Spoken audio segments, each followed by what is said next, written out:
What did he tell the 911 operator? That his wife was motionless and he was doing CPR and needed medical assistance. I'm trying to do CPR. I can't. Okay, listen to me. Police believe that there was more to this story than what they had been told initially.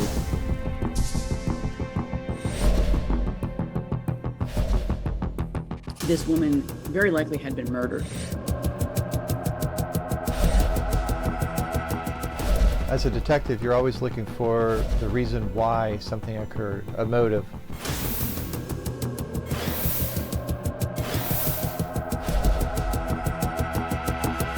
What did finding that evidence mean to the investigation? It was the smoking gun. It was an exciting moment because I felt like we had him.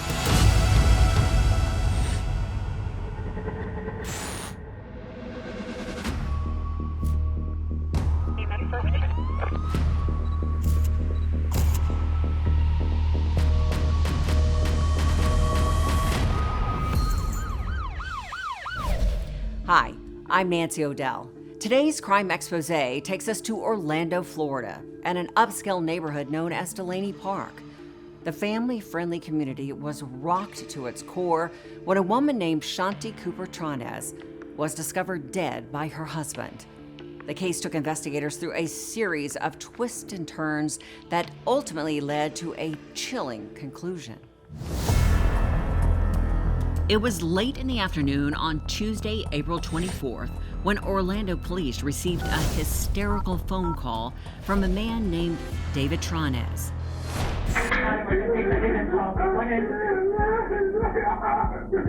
Hello? She stopped breathing and trying to do CPR. I can't. Okay, listen to me.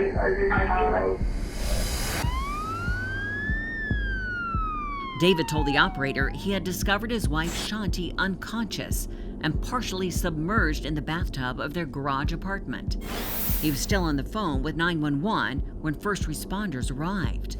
Okay, and who is this?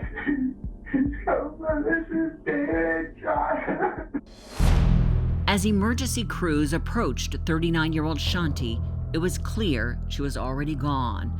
And to one of the officers on the scene, it was also clear that this was no accident. She appeared to have significant facial trauma and a variety of injuries to her arms and knees, which indicated to him this woman very likely had been murdered. Homicide detective Teresa Sprague and her partner were assigned the case. They wanted to interview David Tronnes, but first needed to view the scene for themselves. When we actually arrived at the home, Mr. Tronnes had already voluntarily, with an officer, came to the station and was waiting for us in an interview room. Just have a seat there. It'll be a little bit. Not sure whether or not David was involved in Shanti's death, the detective had her colleagues begin to collect evidence from him. Requested Detective Montford and CSI Kane respond to that interview room to get his information and to take his clothing and to get pictures of him, and if he would allow a buccal swab of his mouth, photographs, and to clip his fingernails. David was cooperative and did whatever they asked. And did investigators find any bruises or scratches on his body? Mr. Tronnes did not have any defensive wounds on his body or hands or anything to indicate that he was in a fight. While that was going on, Detective Sprague asked the medical examiner to come to the scene. And not only did she see the bruising the officer had observed, she noticed something else on Shanti's body. I noted on her neck abrasions and red marks that it would be significant with strangulation. To confirm, the medical examiner opened Shanti's eyes. She had red marks inside the whites, which was a clear sign that the detective was right. There was no doubt Shanti Tronnes had been murdered. The official cause of death was blunt force trauma and strangulation. Investigators now knew how she died, but weren't sure who would want to hurt her. Everyone seemed to love Shanti. She owned a successful financial consulting business and was a mother to an 8-year-old son from a previous marriage. Detectives had no choice but to start with her husband, David, since he was the one who found her. We know who she was with at the time she was found deceased, but not who was with her at the time of her death. In the interview room, David said he last saw Shanti alive around 9 a.m. He said she told him she was going upstairs to make some calls for work, so he went to the park with the dogs. When he arrived back home, he continued on with some yard work and cleaned up around the house, but never saw Shanti. Around 3:45, he started to wonder where she was, since it was time to pick her son up from school. I went upstairs. I don't hear her talking on the phone, so I say hello. I don't hear anything back. I can hear water running. She's not saying anything. Doesn't seem right. David said he then walked into the bathroom, and that's when he discovered her. I see her laying with her head in the right-hand corner. The water is running, and it's just extremely awful. He assumed Shanti was about to take a shower and fell. He said he never could have imagined someone had murdered her, and he insisted that someone was not him. Police asked about their marriage, and Mr. Tronnes said that their marriage was fine. The couple had been together 5 years and married for 1. David told police he had given her a massive engagement ring, which he never took off. He said they were very much in love, but her first marriage was a different story. Shanti had a lot of issues with her ex-husband while they were married. And just as detectives were learning about Shanti's prior relationship, her ex-husband Jim Cooper suddenly showed up at the crime scene.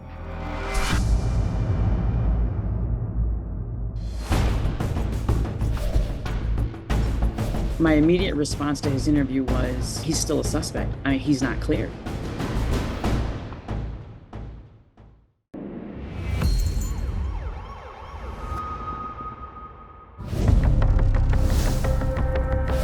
As detectives were interviewing Shanti's current husband, David Tronnes, her ex-husband appeared at her home asking questions.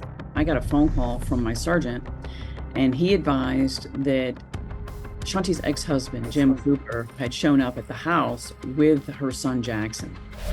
Jim said he was trying to figure out why he had been called to pick up their son at school. He was asked to come downtown to answer some questions. Right out of the gate, obviously he's visibly upset and he's angry, but we were attempting to find out where he was the last 24 hours, and it was difficult to get him to answer these questions. Investigators then started asking him about the divorce, which they had learned was contentious. She wasn't happy in the marriage. She wasn't happy with Jim, and he had discovered that she'd had an affair. Jim wanted to give the marriage another chance, but Shanti was done. And did he admit to making the divorce difficult because he was angry? He absolutely made the divorce difficult on her because he didn't want the divorce.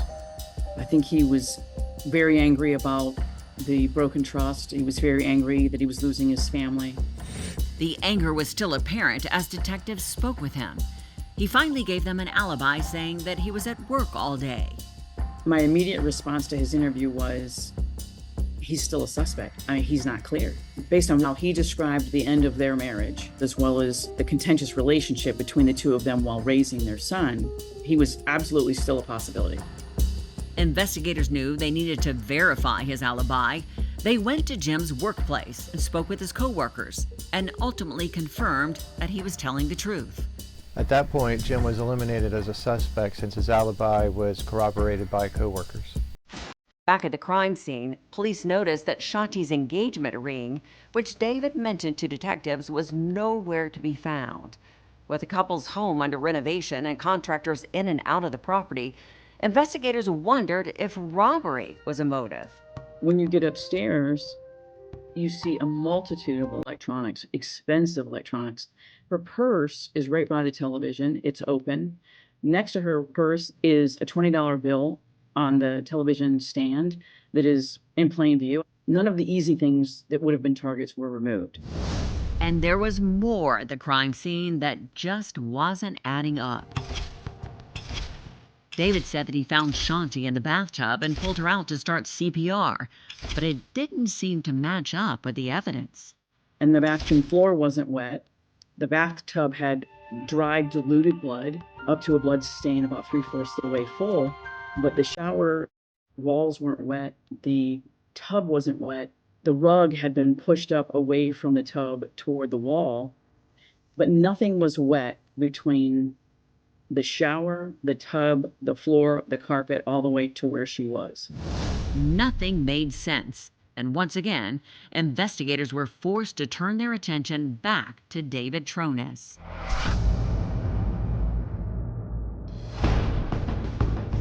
One of Shanti's friends had expressed to us that there was trouble in the marriage.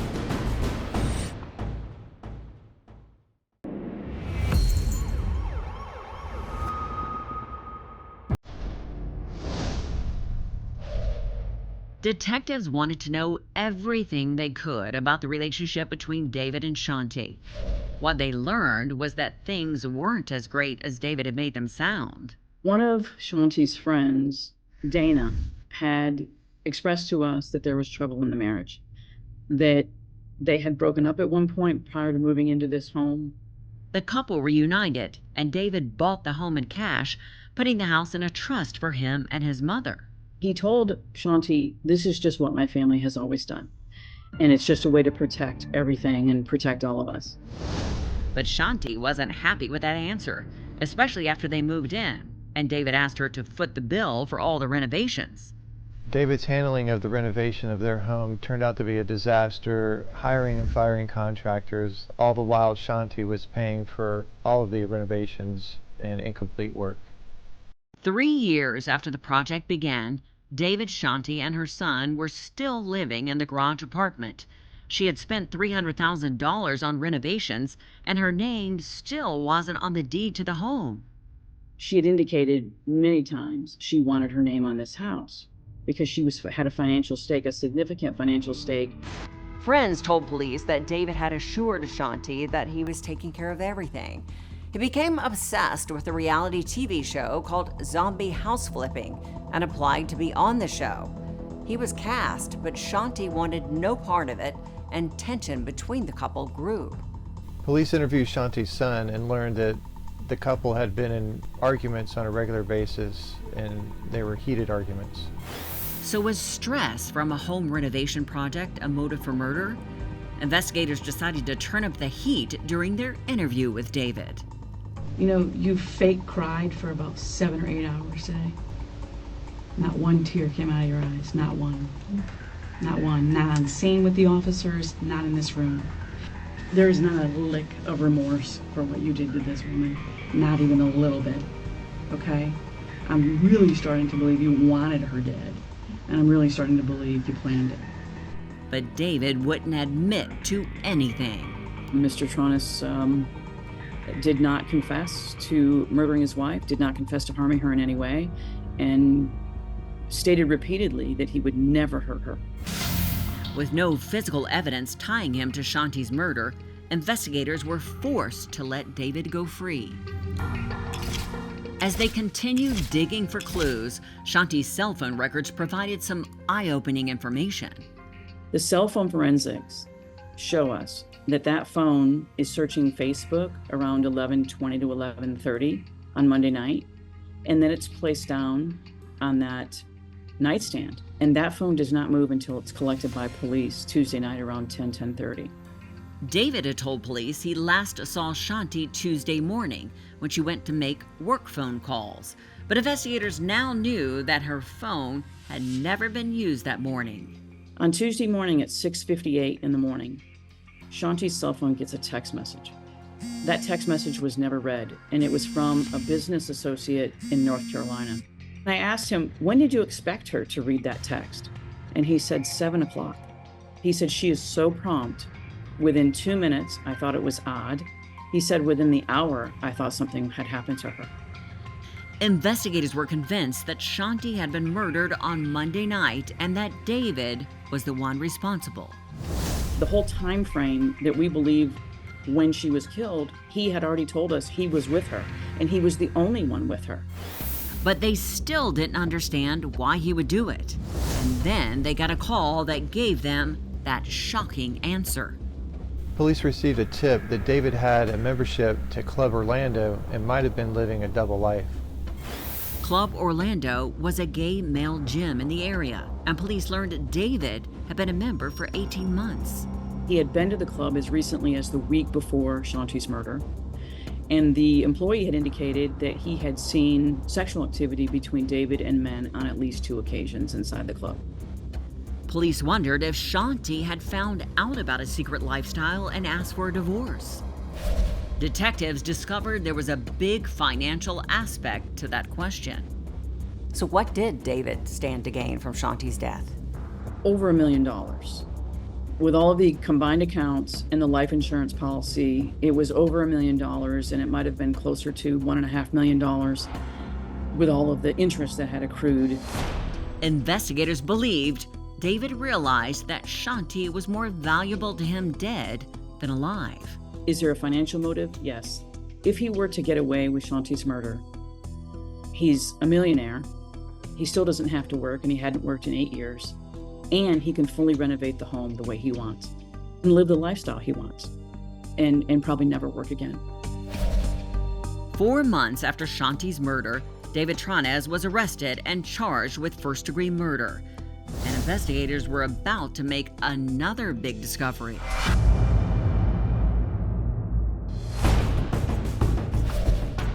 It was the smoking gun. It was an exciting moment because I felt like we had him.